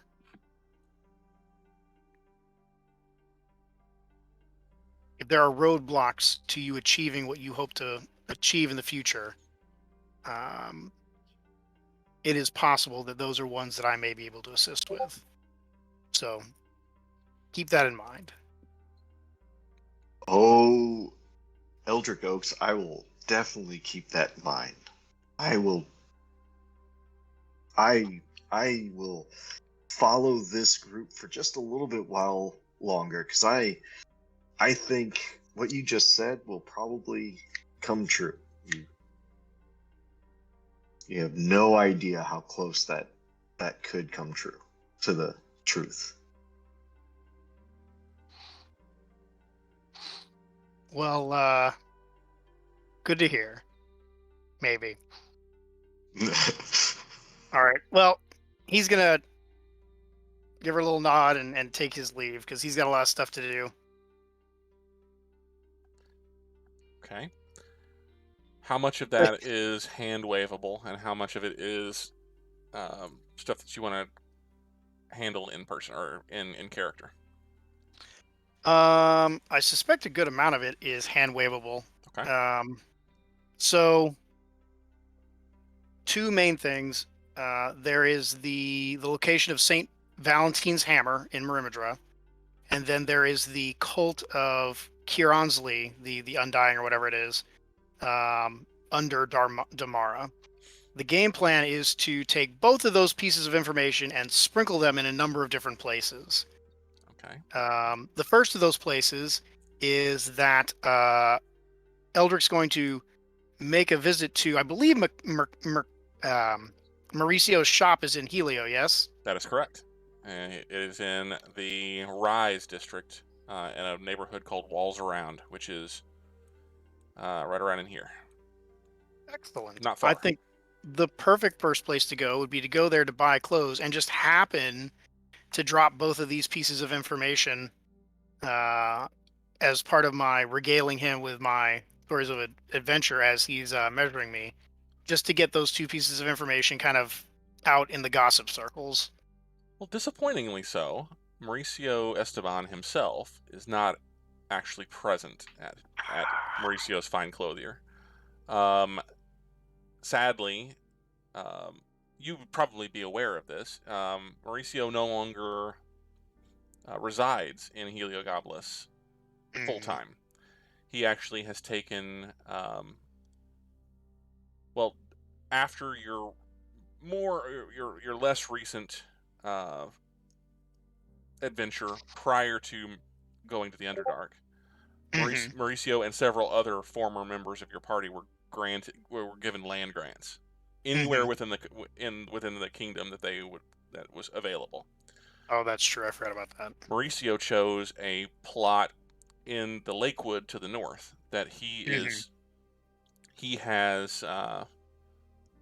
mentioned to you before that he was going to name Oakland in honor of his new liege lord, Baron Oks. Yep. And he has shifted his permanent residence to that location. It's still his manor is still being built, but he's personally overseeing all the details, and he spends most of his time traveling between there and the city of Praca to the south, around Lake Mogador. Praca is the largest city in the barony of Thoros'l, which is the locale directly to the south of Morov, where he is also in the planning stages of erecting the new temple to Suni. Gotcha. So all that to say, he's not home. But his assistant, the woman that he Darla, the woman that he's left his shop in the hands of, is capable. And if it's new clothing that you're looking for from, then Mauricio's Fine Clothier is the place for you, for sure. Absolutely. Well, I'll still get the clothes. I will not drop the gossip though, because I don't know her well enough to make that work. Okay. Anything else? Yeah. Then after that, the game plan would be to stop by the temple of. I assume there's a temple of Ilmater somewhere in town. There is. Oh boy. Well, my goal there is to do exactly what I just did, sans the clothes, which is inform the church of the location of a holy relic, which is the Hammer of St. Vincent, and then also inform them that there's a cult to the north that under the country that might need some dealing with. Okay, so you can make your way to the temple is called the House of Damara's Tears, and it's the largest, second largest rather, second largest temple to Ilmater in the Bloodstone lands. But you are familiar. You've obviously being from Heliogabalus, you're familiar with it. You're familiar with the staff, with the priest who heads up the church since Friar Dougal's or Father Dougal's unfortunate demise some time ago. You're able to drop that information. Maybe since your visit is intended to be a quick one, you can find a lay priest, someone high up enough in the order that you trust them with the information, but not necessarily the high priest himself, as that's kind of a tall ask even for a baron on such short notice. Absolutely. But you can definitely sprinkle that information around a bit and make sure that it gets in the right ears, or at least in the ears that can deliver it. The ears that are attached to the mouth that can deliver it to the right ears. Excellent. And while I'm there, on a completely separate note, I will make 1,000 gold donation to the church. Okay, well, that certainly is appreciated by the church, and you are assured, obviously, that it'll be put to the proper use in relieving the suffering of all those within the Bloodstone Kingdom that require it, especially now since the arms of the Crying God,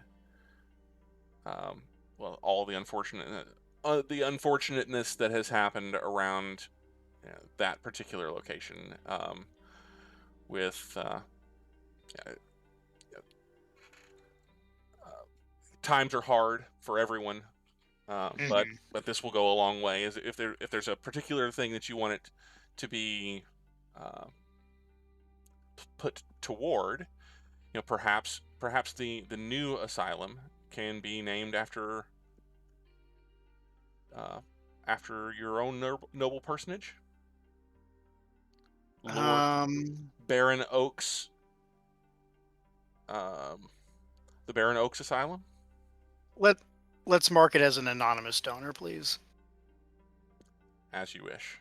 And on a separate note, I would like to, if the what's the head's name, the Archbishop or whatever, if he does come available in the next few days, Eldrick would appreciate an hour of his time.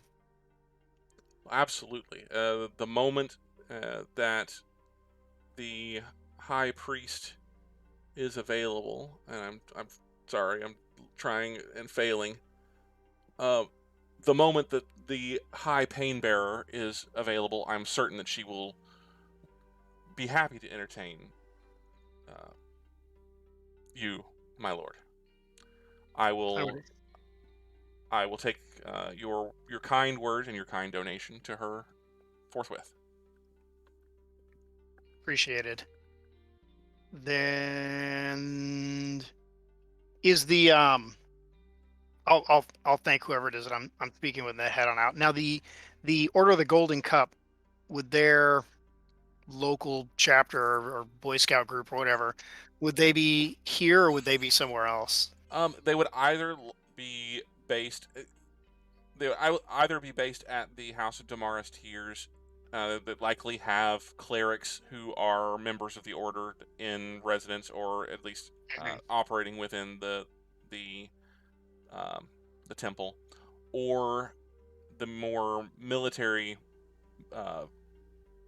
complement of the order would likely be stationed in the Sword Sale district. That's a little bit more difficult to get into, even as a baron, because it's the military base. But you also happen to hold a rank within the Bloodstone army.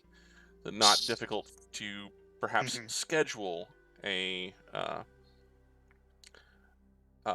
a meeting with some of the order leadership, but it's not something that you likely be able to just walk in and manage. Right. No, certainly. I'll try to figure out how to get a schedule with whoever the highest ranking member of the Golden Cup is in the city for some time in the next couple days, if possible.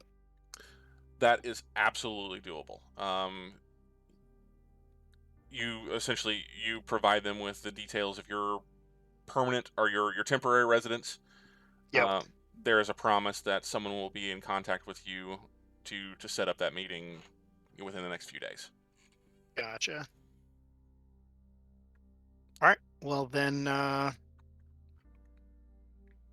after that, I'm going to do something that will probably take Eldrick a bunch of time, which is he's going to go. He doesn't know Araya's leaving on the quick, so he's going to go buy some standard provisions and a backpack that can hold that scary armor for her. Okay. So exactly like he told her he was going to. Yeah. So you will likely spend the better part of the rest of the day traveling through the city because you're going all over the place and you've got some things to try to do.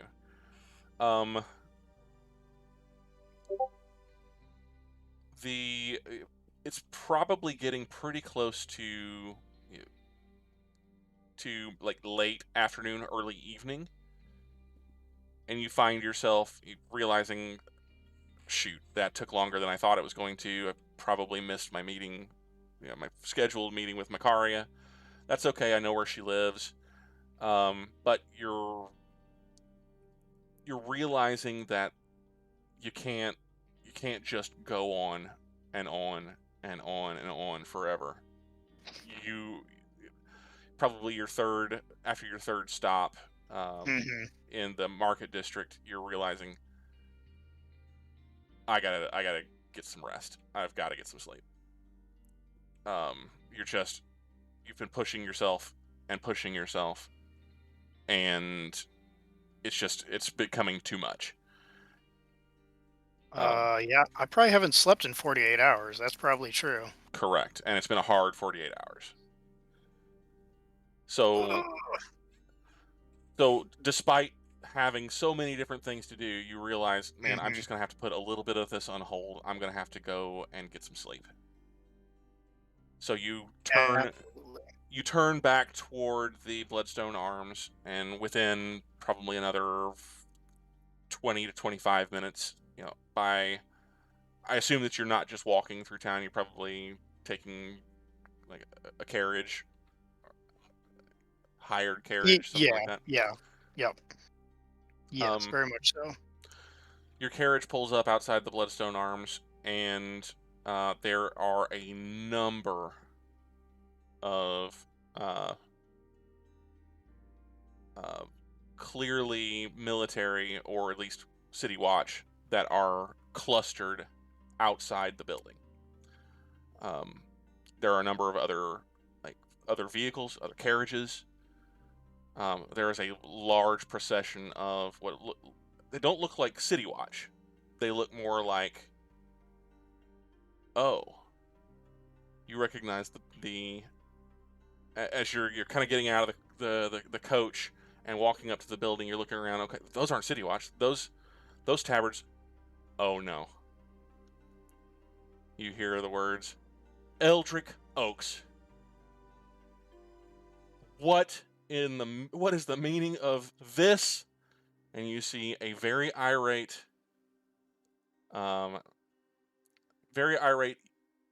older woman in very fine clothing stomping in your direction with a letter in her hand, and Madeline Oaks, your mother, stomps up to you. The nerve of you, boy! And she smacks you with the letter. You don't contact me for weeks, and you come back to town, and this is how I learn about it? Through a letter?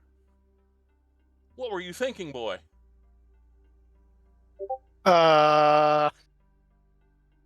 Obviously I wasn't, Mother. Obviously you were not. I have taught you better than this, boy.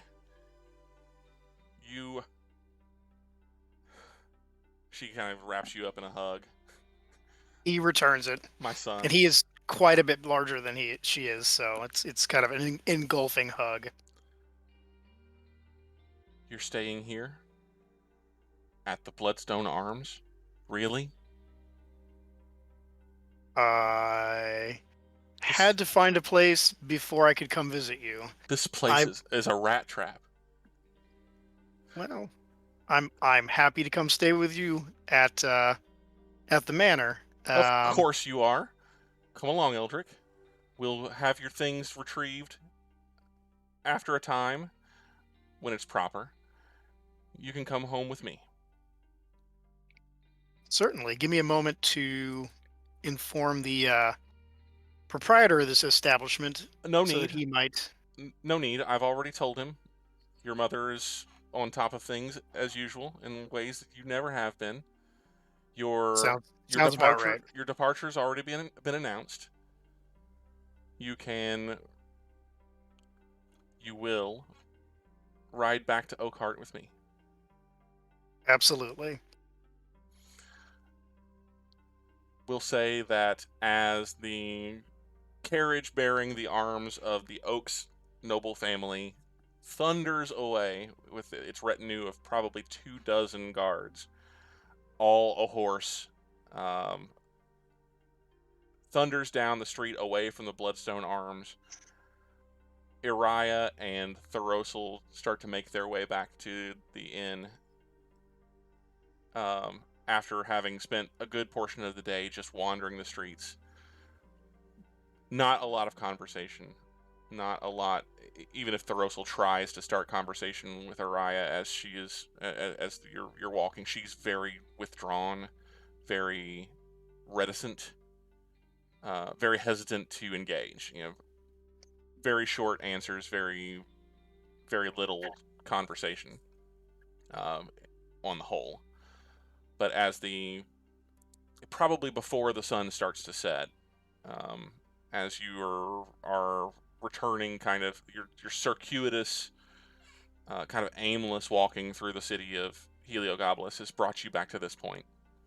She kind of looks up, looks at the building. You kind of stop together, looks up at the building, and looks back at you.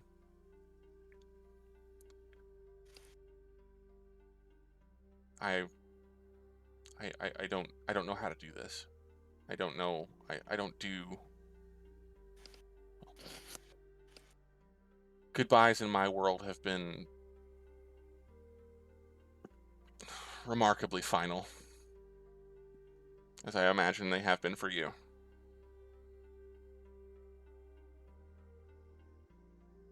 So,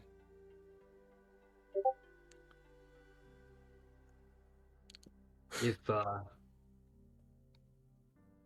he'll nod. It doesn't have to be. I can go with you.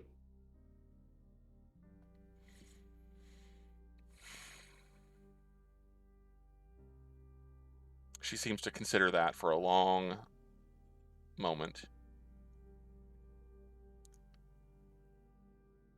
That sounds...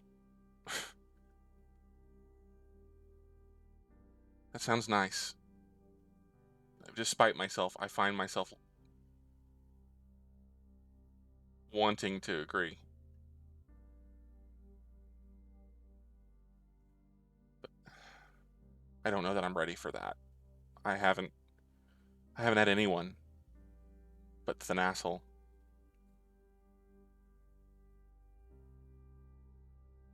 And, well, none of that doesn't matter.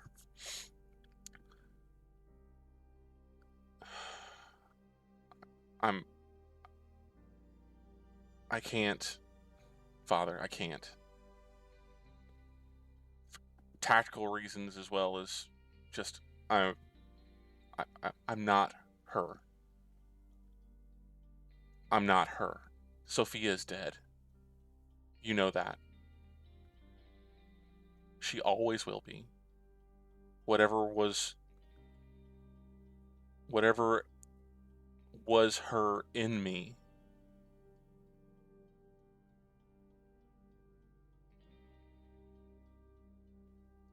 if anything survived my death, I guess,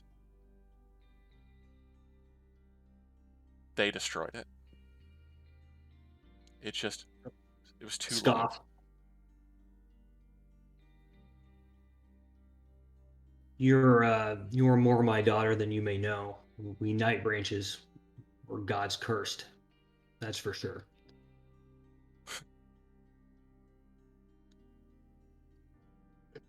The thanas'l's out there looking for us, and he's driven by the same revenge that drove me. That's in our blood. We're long-lived. Maybe it's another century before it's our time.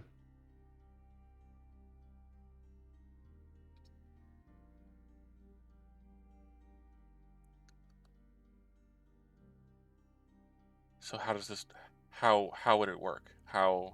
What do you propose?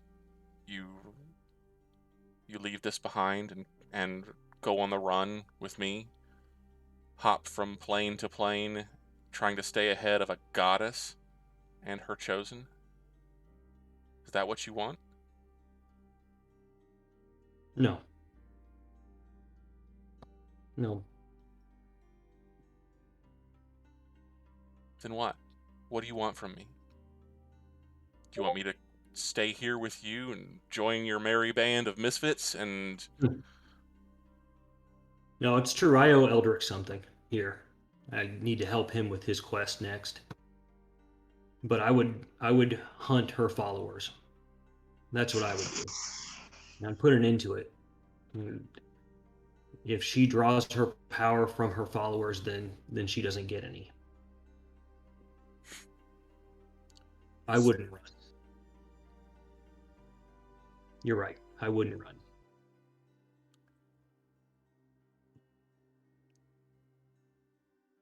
Better to walk headlong into death then, I suppose. Is that the Night Branch way? Is that our legacy? Is that what you would have me do?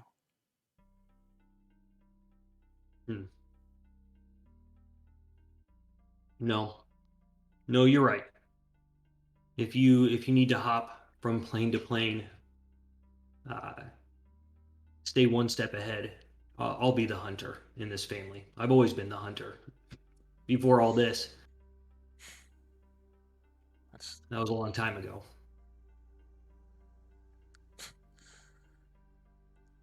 The uncle always said you were a lousy shot. Still true, unfortunately. She smiles. I'm sorry. For what it's worth, I'm sorry that, well, that the gods, time, fate, whatever it is, they've been as unkind to you as they have been to me. Maybe you're right. Maybe we are cursed. Well, so be it then. She nods. So I stay one step ahead, plot my revenge, and you hunt the hunters. It's a life. It's our life.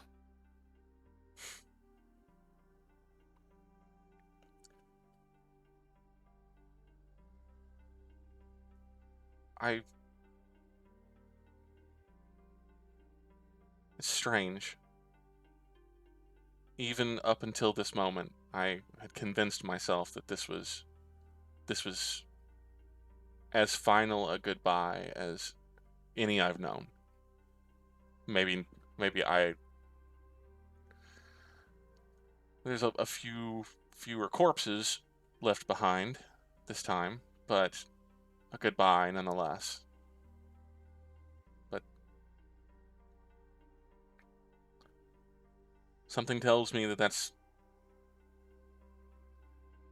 not to be either.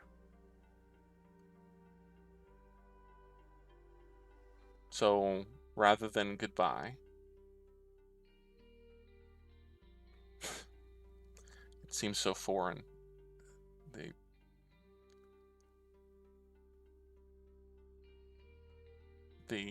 What was the old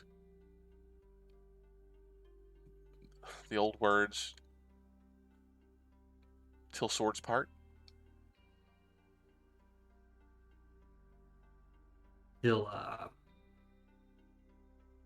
put and bring his fist up over his heart and say, repeat the words, till swords part.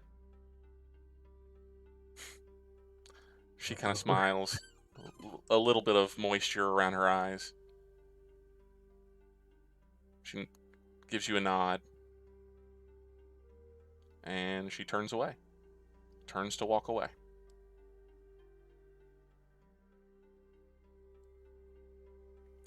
I believe that is where we will end tonight's session.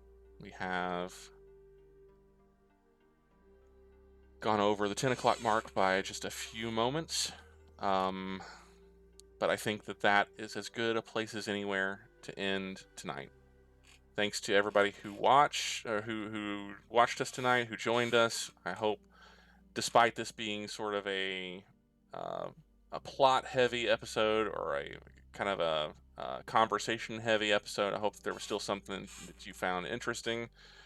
I promise that they're not all like this, though.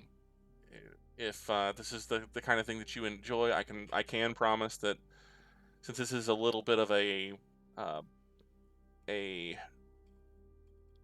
episode between adventures, or we're at a kind of a time between large happenings or these epic arcs. There will likely be a few more kind of denouement sort of episodes where we just kind of figure out what we're going to do next, what the party wants to do next, and let the party have the opportunity to just kind of figure out what has happened and what they want to do. So if this is not your thing, well, it won't last forever, but it is likely that we're going to have a few more of these that are a little bit slower. There is action coming. I'm almost certain of that. This group does tend to find themselves in harm's way about as often as not. So it's coming that way. We're talented that way. But for the time being, we do appreciate that you have stuck with us. Again, we hope you found something that you enjoyed. We will see you next Tuesday for the next episode. Be sure, if it's something that interests you, check out our other streams on Thursdays, Fridays, and Saturdays when we do League of Legends. If you're interested in any other Dad's content, we have our links to all of our other YouTube, TikTok, Discord, Twitch, everything that our Twitter account is out there, all on our Twitch site. Look for all that information. We don't have an OnlyFans yet, do we? No, OnlyFans yet, but with all the kind of spicy content that this episode generated, especially like with Sprout, we might have to before too much longer. Yeah, baby, yeah. Why? We'll call it there for the evening. One more week that we're not going to do Bloodstone After Hours. I think maybe we'll try to start that next week. But if you have questions for us, if you have things that you want to ask the cast, feel free to drop them in our Discord. We'll get to you as soon as we can. Or if you want to hold those for an after hours session, I will try to do that after the next one, next Tuesday, which is the 31st. So until then, from the cast, from me, 8-BitPonies, say thank you. Have a great night.